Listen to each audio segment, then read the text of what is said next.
Welcome back to Briggs on Books, our international talk show where we talk to authors from all over the world. We talked to a Liverpudlian this morning, someone from Oregon, and now we're going to talk to a Californian about her book. It's a true story, by the way, My Real Mother. I'm already getting a little tear-jerker over a little bit. I hope it's not too sad. But welcome our guest, Tina Katamay. Welcome, Tina. Hi, thank you, Mike. Thank you for having me here. Now, you've been a storyteller your whole life, is that right? I fashioned myself as a storyteller, yes. Yes. Well, I like to say that when you ask me a question, you do not get a yes or no answer. You get a story. Good. Now, and you finally put one down on paper and got it published. Both are tremendous accomplishments. Tell us about the book. Here's the cover, by the way. My Real Mother. Tell us a little bit about this book. So this book is a memoir of such, told by me as I walk the journey with my mother through the events that led up to her abandoning me and my sister when we were very young. And how old were you? I was 5 and my sister was 13 months old. And you went to live with an aunt? We did. We went and lived with our aunt and uncle eventually, yes. Yeah. And when I was starting to write this book, I realized that I thought I was going to write my memoir, but then I thought, you know what? I know what happened to me. I was missing those 5 years of my life, and I really wanted to know what happened to my mother. And so that's where it started. I went all the way back to when my parents met, and this book it spans the 10 years that lead up to her leaving. And by the way, this is the first book of how many in this series? This is the first one of 3. First of 3, okay. Yes. And you have them all figured out what's going to be in each book? Or have you kind of I kind of get it as I go, but book number 1 is My Real Mother. Book number 2, My Other Mother, which will delve more into my aunt and the saint, as I call her, that stepped in to my mother's place when she was gone. And then the 3rd book is called The Good Girl, and you'll get more of my voice there as I navigate my life with 2 mothers. Yeah. When I was researching this interview and researching this book, it struck me that there you're living with, like you just said, a saint, someone who gave you unconditional love. But what I caught is that unconditional love for your real mother, that doesn't go away. No, it truly doesn't. And being that I was 5 years old when my mother left, I had a relationship with her. Mm-hmm. And it was very hard for me to then put the brakes on and love another mother. The loyalty that I felt would not allow me to fully accept her love. Mm-hmm. And so it's really what the 2nd book is going to be about, just that loyalty of how she and I got on. Yeah. Now, had this book been churning in your mind for years? Yes. And actually, since I was a teenager and started reading books myself, I would, just read whatever I could get a hold of, which was usually something I probably shouldn't have been reading, love stories and those kind of things. And though they felt good to read, it was always a happy ending, and there was always something good. And in my life, that was not true. Yeah. I read you went through your aunt's entire romance novel collection. Exactly. As a 12-year-old girl getting a distinct look at how life works, but didn't work. Didn't work out like it were in the books. No, it did not. And so for me, I wanted to write this story from the time I was a little girl because I thought it was a very beautiful story. You had one mother who, and I don't want to give away too much of the book, but you had one mother who didn't want to be a mother and another one who couldn't be. And so to me as a teenager, that was a very romantic kind of story, the way it was ending, and I won't say ending, but again, I had to live my life and let it all unfold before I could really tell the story. Yeah. Now, when did you actually start writing? What was the process till you finished writing? And then once you finished writing, you had to figure out how to get it published and out there. Tell us a little bit about that whole process. Okay. Well, one thing I will say, the way the book started was in 2018, just prior to my mother's death. And I say prior, like in a couple of hours. she opened her eyes and she looked at me and she said, "Now write the book." And she and I had joked about writing this book because it was, just all kinds of dysfunctional stuff that we always laughed that would probably be very entertaining. And so I was not expecting her to open her eyes and just look straight at me. Her last words on this earth were literally, "Now write the book." Now write the book, yeah. Amazing. So in 2019, I started writing. I had no idea what I was going to write. I just stared at my computer for, it seemed like a month, and tried and wrote and backspaced. And yeah.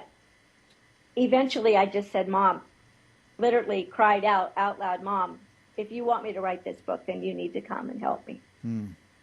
And right then I just started hearing she had the sweetest Southern drawl. She was from Arkansas. And she just started talking. And I started writing.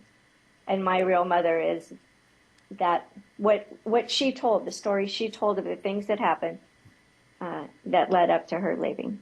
Amazing. Amazing. Yeah. So you finished writing, and then you had the publishing thing to overcome. I just want to say congratulations, because so many of our viewers are writing and writing and writing, trying to get that first book out there. And then, I say, be careful when you finish writing your book. You got a whole other challenge ahead of you. So, my goodness! It seems like every time I face a different thing, I say, "Well, gosh, the writing was really the best part of it. It was easy. It was fun." Yeah.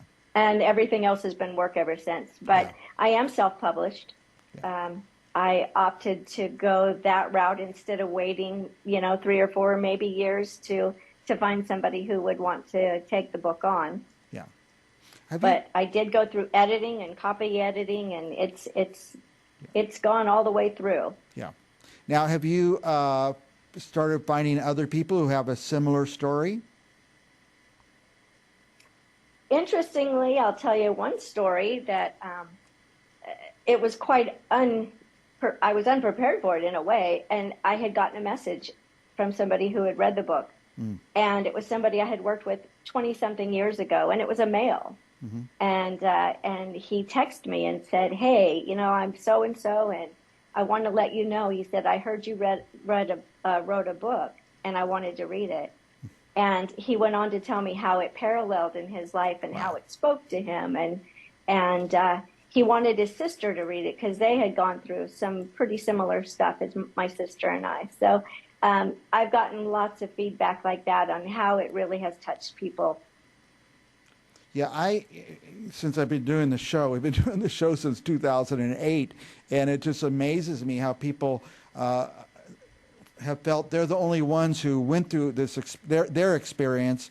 And once the book gets out there, you find there's so many people that just, wow, that's me. I went through that same thing, and people can relate and things like that. It's just, in fact, I've got 3 or 4 people I'm going to give this book to. I love to give books away, by the way. People I think it'll really touch. But I think it'll be an appealing book to anybody. I really do. I mean, when I set out to write this book, I didn't know who I was writing it for other than myself and my siblings. I really wanted my siblings to have a better understanding of their mother, because I also have a brother. And so I was writing it for them, but with no idea of who my target audience was. I just thought, you know what, I'm going to write the book, and the book is going to find its audience. I've always believed that it would find its audience. And so far, it's been very true. The people that have texted me that I would have never known bought the book, that have gone through the same things, especially since, the age bracket that I am, we've all gone through the Vietnam War. So you have all of that goes through this book. There's more than just hearing about a woman. You hear about the tragedies, and yes, there's sad and there's happy times, and then again she leaves. But is that necessarily bad? Maybe not. You mentioned the Vietnam War. I was just, before you said that, I was going to ask you, does this really capture a time period in America? It does. It starts out in 1957 with my parents. They're very young. They get married very young, and my father enlists in the Army. And it's a struggle that 2 young people, number one, getting married and trying to play house. And and be very responsible. And then you have the war looming, and there's she has some struggles with getting pregnant. And so, I mean, we touch on so many things from infertility to infidelity and everywhere in between. Yeah, amazing. It sounds like my whole era, my whole life. It sounds like I'm to hear about my own life period there. Yeah. By the way, Tina, I have your web address on the screen. What would our viewers find there? On my website, you're going to find a little bit more about the book. You'll find, number one, if you subscribe, you get a free chapter of the book. Nice. So get a preview first before you decide if you want to buy it. And a little bit more about me and and I blog. So there's some blogs there. I'm sharing some pretty intimate things. I'm getting ready to do some excerpts from book one while people are waiting for book two, and releasing some more because I've got a lot of anxious people that want more. Yeah. I know that old trick about giving away the first chapter, and I fall for it every time because once you read that first chapter, you've got to get the rest of the book then. So Exactly. I'm going to go. I'm going to go to your website today and read that first chapter. And by the way, I say this. I say I like to give away books. When you go order this book, don't just click once. Order 5 of them. You'll have people you need to give gifts to all year long. You'll have this great book to give away. And follow Tina Katamay and go to her website and find out more about her. Tina, we're about out of time. Any last thoughts for our viewers about the book or anything in the world you want to talk about? Oh, I think I'd like to just say that I hope that those who buy it will find the journey as cathartic as I did, yeah. And understand that sometimes we've all heard it.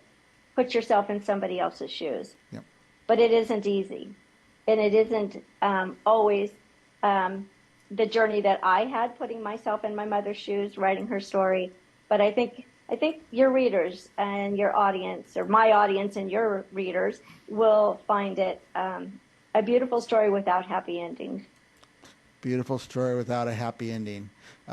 Tina, thank you so much for coming on the show. And I hope you'll come back again and again because you're fascinating. Absolutely. And you're a storyteller. Absolutely, I would love to. I appreciate that. I can tell you're a storyteller. And for our viewers, stick around. We'll be back with another author right after this. That was great, Tina. Thank you. Oh, thank you. Thank you for having me.